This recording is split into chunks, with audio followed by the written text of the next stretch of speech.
வணக்கங்க. ஸ்ரீ கிருஷ்ணா ஜோதிட நிலையத்திலேருந்து ஈரோடு ஜோதிடர் முனியாண்டி. நம்ம இந்த ஜாதகம் பார்க்கறதுக்கு ரூ. 200 கட்டணமா வாங்கிட்டு இருக்கோங்க. தாராளமா வேணுங்கிறவங்க தொடர்பு கொள்ளுங்க. ஓகே. 5வது ஜாதகம் இப்போதைக்கு பார்க்குறேங்க. அதாவது 14/11/1994 ஆண்டு பிறந்த ஜாதகத்துக்கு உண்டான பலன்களை பார்க்கலாம். நீங்க பிறந்து 31 வருஷத்தை பூர்த்தி பண்ணிட்டீங்க. நீங்க பிறந்தது திங்கட்கிழமைங்க. அதாவது வளர்பிற துவாதசி தேதியில பிறக்கக்கூடிய உங்களுக்கு உத்திரட்டாதி மீனராசியில பிறந்திருப்பீங்க. சரிங்களா? இது சனியோட சாரமான உத்திரட்டாதி நட்சத்திரம். இதுக்கு யாரு சந்திராஷ்டமமா அமைவா அப்படின்னு கேட்டா, துலாம் ராசி சந்திராஷ்டமமா அமையக்கூடிய அமைப்பு உண்டுங்க.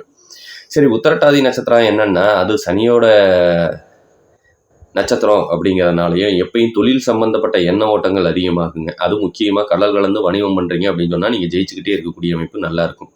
கடல் சார்ந்த பொருட்களோட சேர்ந்து வாழ்ந்தாலும் உங்களுக்கு நல்ல லாபத்தை கொடுக்கக்கூடிய அமைப்பு. மீன் அதிகமாக எடுத்துக்கிட்டிங்கனாலும் உங்கள் வாழ்க்கையில் உணவுப் பொருளாக அதுவும் உங்களுக்கு வெற்றியை கொடுத்துட்ருக்கோம். இல்லைன்னா ஒரு காரியத்துக்கு போகிறதுக்கு முன்னாடி ஒரு வேலை விஷயமா வெளியே போகிறதுக்கு முன்னாடி மீனை உணவாக எடுத்துக்கிட்டிங்கனாலும் உங்களுக்கு ஜெயிக்கக்கூடிய தன்மை நல்லா இருக்கும் அப்படிங்கிறத கூட எடுத்துக்கலாம். சரிங்களா? அப்புறம் தூ ஞா சா ஸ்ரீ இந்த பெயர்நாமம் கொண்டவங்களுக்கும் இந்த நட்சத்திரம் ராசி மீன ராசி பொருந்தும் அப்படிங்கிறது எடுத்துக்கலாம். உங்களுக்கு உண்டான குபேர புள்ளி கேட்ட நட்சத்திர விருச்சக ராசிலையும், அதிர்ஷ்ட புள்ளி சதய நட்சத்திர கும்பராசிலையும் அமையக்கூடிய அமைப்பு சூப்பராக இருக்குங்க. அந்த மாதிரி நண்பர்களை வச்சுக்கிறது, கும்பராசி விருச்சக ராசி நண்பர்களை வச்சுக்கிறது உங்களுக்கு இன்னும் லாபத்தை கொடுக்கும் அப்படிங்கிறத கூட எடுத்துக்கலாம். சரி, உத்திரட்டாதி நட்சத்திரம் மீனராசியில் பிறந்தவங்களுக்கு எடுத்தவனையும் தசாபுத்தி சனியோட தசை நடக்குங்க. அதுக்கப்புறம் பார்த்தீங்கன்னா புதன் தசை ஒரு 17 வருஷமும், கேது தசை ஒரு 7 வருஷமும் உங்களுக்கு நடந்து இப்போதைக்கு சுக்கர தசை தான் நடந்துட்டு இருக்குங்க. இந்த கேது தசை எப்போ ராகு தோஷம் இருக்கிறவங்க பாதிக்கப்பட்டிருப்பீங்க. இப்போ சுக்கர தசையிலையும் அவங்க உட்கார்ந்துருக்கிறது ராகுவோட சாரமான சுவாதி நட்சத்திரத்தில் போய் உட்காந்துறாருங்க. அப்போனா அந்த ராகு தான் இப்பயும் தசாபுத்தி நடத்துவான். கிட்டத்தட்ட பார்த்தீங்கன்னா 20-27 வருஷத்துக்கு நீங்கள் அனுபவிக்க வேண்டிய சூழ்நிலையை இது கொடுத்துருங்க. அப்படின்னு பார்க்கும்போது நமக்கு கேது திசையிலேருந்து உங்களுக்கு வர்றதுனால ராகு கேது தோஷம் யாராருக்கு இருக்கிறாங்க அப்படின்னு பார்த்தோம்னா, ஒன்று கன்னி லக்னம், இன்னொன்று துலாம் லக்னம். அடுத்தது பார்த்தீங்கன்னா மீன லக்னம், மேஷ லக்னம்.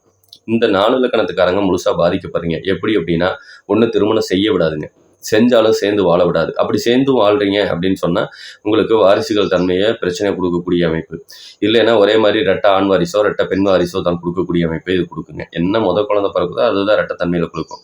ஆனால் அவங்களும் அந்த தோஷத்தில் பிறப்பாங்க அப்படிங்கிறது தான் விதிப்பலன். நல்லா புரிஞ்சுக்கோங்க. அப்போனா இந்த இது வேலை செய்யும்.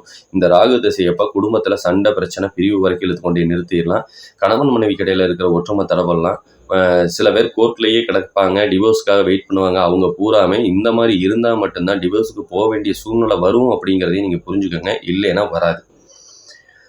சரிங்களா? அதனால் கொஞ்சம் கவனமாக இருக்கிறது சிறப்பு. முடிஞ்ச வரைக்கும் கல்யாணத்துக்கு முன்னாடி இந்த தோஷத்துக்கு நிவர்த்தி பண்ணிட்டு வந்துட்டா ஓரளவுக்கு அது நன்மையை கொடுக்கும், லாபத்தை கொடுக்கும் அப்படிங்கிறத கூட நம்ம எடுத்துக்கலாங்க.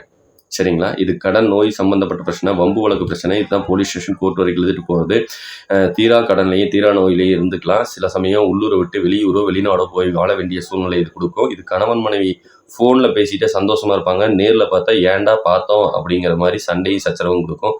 ஒரு சில பேர் விருப்பப்பட்டு திருமணம் பண்ணியும் சேர்ந்து வாழ முடியாமல் இருக்க வேண்டிய சூழ்நிலையை அது கொடுக்குங்க. ஏன்டா லவ் பண்ணால் கல்யாணம் பண்ணன்னு சொல்லக்கூடியவங்களாம் இவங்கள தான் அப்படிங்கிறதையும் நம்ம புரிஞ்சுக்கலாம்.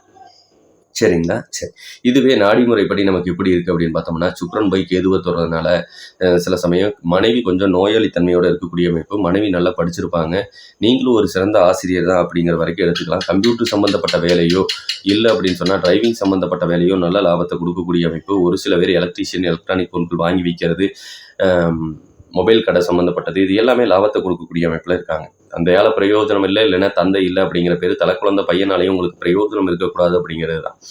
அடுத்தது பார்த்தீங்கன்னா, நீங்கள் அதிகாரத்துக்கு சொந்தக்காரரு, தலக்கணம் பிடிச்சவன், நிலையில்லா மனசுக்கு சொந்தக்காரரு, ஒரே நேரத்தில் 1000 யோசனை பண்ணி கடைசியில் ஒன்றையுமே செய்ய முடியாத சூழ்நிலை வரைக்கும் உங்களை இழுத்து கொண்டு வைக்கும் அப்படிங்கிற வரைக்கும் எடுத்துக்கலாம்.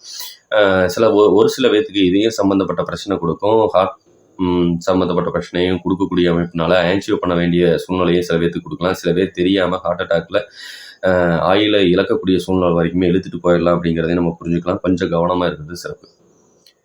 சரிங்களா? இதுவே நமக்கு கோச்சாரப்படி ஏதாவது சுபபலன்கள் உண்டா அப்படின்னா, சித்திரைக்கு மேலே திருமணம் ஆகாதவங்களுக்கு திருமண யோகத்தையும், மறுமணம் செய்யக்கூடியவங்களுக்கு மறுமண யோகத்தையும், வீடு கட்டக்கூடிய அமைப்போ இல்லை இடம் வாங்கக்கூடிய அமைப்போ, விபத்துகள் ஏற்படுத்தக்கூடிய அமைப்போ உண்டு அப்படிங்கிறத சொல்லிட்டு, சித்தரைக்கு மேலே இதெல்லாம் கிடைக்கும் அப்படிங்கிறது தான். கொஞ்சம் கவனமாக இருங்க. அதுக்கு உண்டான வழிபாடுகள் இருங்க. இல்லைன்னா எங்களை தொடர்பு கொள்ளுங்க, நாங்கள் பார்த்துட்டு சொல்கிறோம் அப்படிங்கிறது தான். மேலும் வேறு தகவல் தேவைப்பட்டால் ஸ்ரீ கிருஷ்ணா ஜோதிட நிலையத்தை அணுகவும். மிக்க நன்றி. வாழ்க வளமுடன். வணக்கம்.